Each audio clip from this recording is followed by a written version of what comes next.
malala pa naman sa bulas ang pagsisikip ng trapiko sa Pilipinas ayon sa isang pag-aaral. Pangatlo naman sa buong mundo. Para sa Jimmy News, Darlene Chai, nakatutok 24 oras. Magpapatigas ka na parang bato. Yan ang mensahe ni dating Pangulong Rodrigo Duterte para sa harawan ni Senador Ronald Pato de Rosa ay kay Vice President Sara Duterte. Sabi ng Pise na bumisita sa kanyang ama sa The Hague, Netherlands.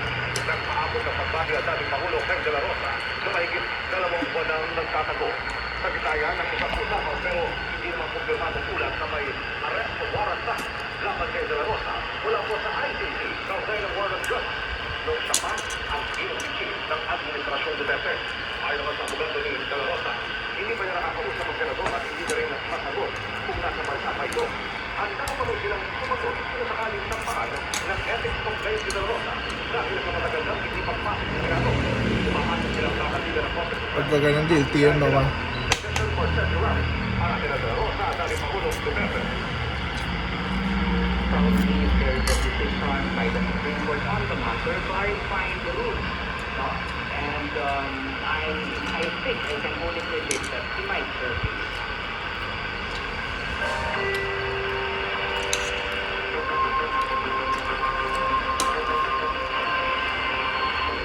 Mix mo sa kanan mo, wala ka magana. Yung piso patong sa ulo ng number 1 most wanted sa bansa, si Charlie Atong Ang, ayon po yan sa DILG.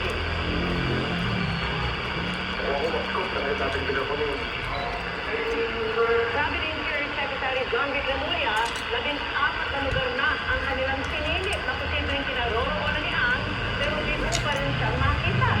Sa kabila ng pagsauli ng mga baril, hindi pa rin daw tatanggalin ng DILG ang pagtsag sa kanyang armed and dangerous sa dami ng kanyang bodyguard na puro armado.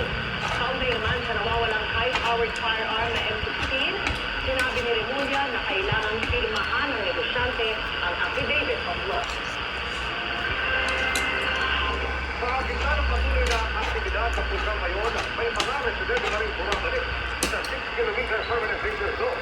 Ang dahilan at aksyon ng mga otoridad sa pagsusulat. Oscar Oida, Oscar.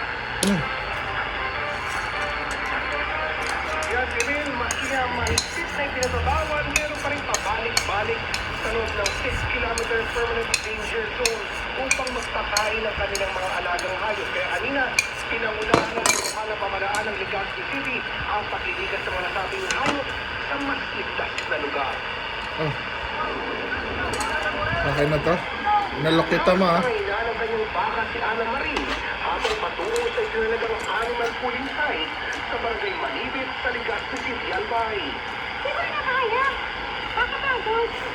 Extra challenge anyang dalhin dito ang kanyang alaga mula sa dating kinalalagyan sa loob ng 6-kilometer danger zone. Pero mas maigi na raw ito. Sa baba kasi kahit konti may pagkain sila, may tubig.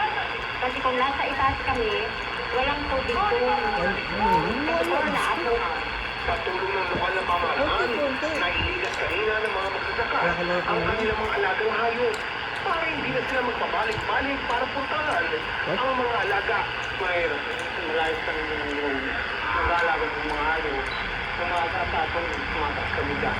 Ay, hindi na, binaba ang mga hayop na. Pero mas maganda yung tumutulong sa amin. Sagot ng LGU ang bakuna, vitamina at pagkain ng mga alaga habang naroon sila. Kailangan magbukas talaga kasi kumusta yung asupre na makakain po. Ito oxygen. Lalo na po yung pag nagdadanghap.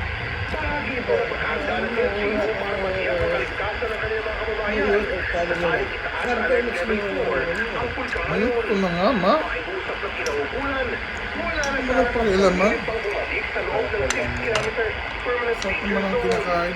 Kung talagang Nagre-reklamo. pagsabihan, Hindi ko reklamo ako ng bakit ito pagkain. Hindi naman ako masaya sa pagkain. Basta may makain. Nasa alert level 3 pa rin ang mayon. Nagpapaiwatig ng mataas na antas ng asilidad. Ayon sa tibok, patuloy ang pagsiga ng laban loob at laban flu. Kasama ang minor Strombolian activity o panakadakawang manliit na pagsabog. Patuloy ang volcanic waves. pagbuhuli pa po at pagdaloy ng puson. Naobserbahan din ang maraan o crater flow sa tanda ng aktibong magma sa loob ng bulkan. Naitala rin ang katamtamang pagsingaw ng may taas na 100 metro mula sa crater na napadpad patungong Hilagang Kanluran at Kanluran Hilagang Kanluran. Emil, base na kuha natin informasyon mula sa City Veterinary Health Office ng Legazpi City, umabot na sa 70 mga alagang kalabaw at baka ang naibigan sa mas ligtas na lugar. Ayon naman sa PDRMO tungkol sa Legazpi City, ay ginagawa na rin daw yan sa iba pang bayan sa Albay. Emil, maraming salamat. Oscar Oida.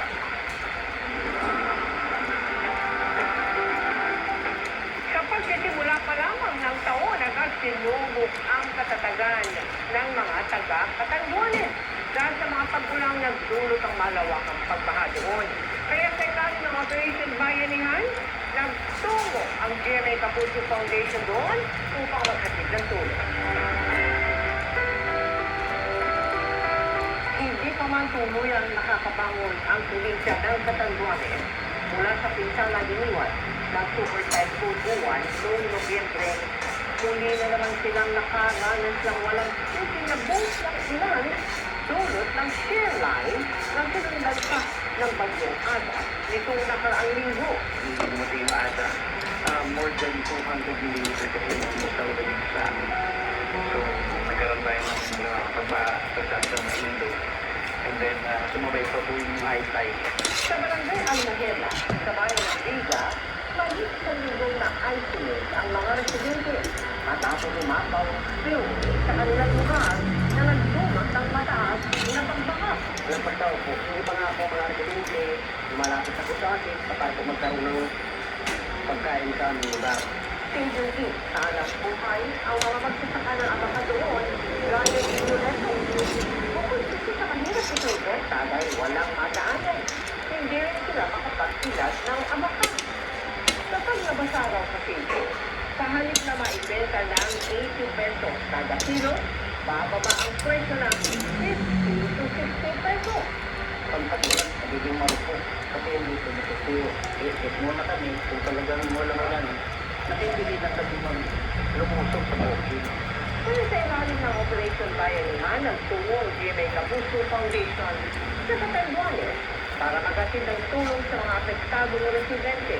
May 6,900 na individual ang nabigyan natin ng food pack sa bayan ng Riga at San Miguel. Ang laging pasasalamat ko po talaga sa GMA Kapuso Foundation dahil po ang aming marami po talaga napansin kahit sa paano kahit na nandito na po kami sa tulong.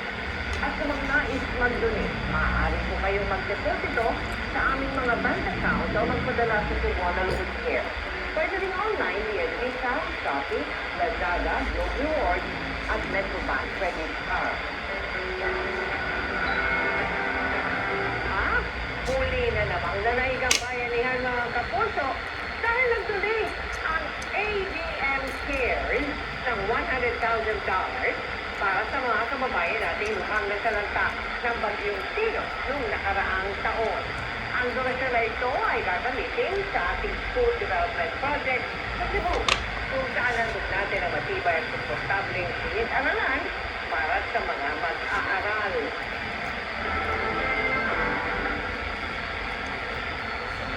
Donate $100,000 courtesy of our mother company in Chicago because in Cebu, because it is very near our plant. No? Our plant is located in Minglanilla. It's actually very important to show no? that it's something that we can share with our fellow men. Ang GMA Kapuso Foundation magtatayo ng 3 eskwelahan pa sa earthquake-affected areas naman. Doon tayo pupunta sa Bogo City, sa Bebein, at saka sa Daan Bantayan. Tutulungan natin ang Cebu makabangon.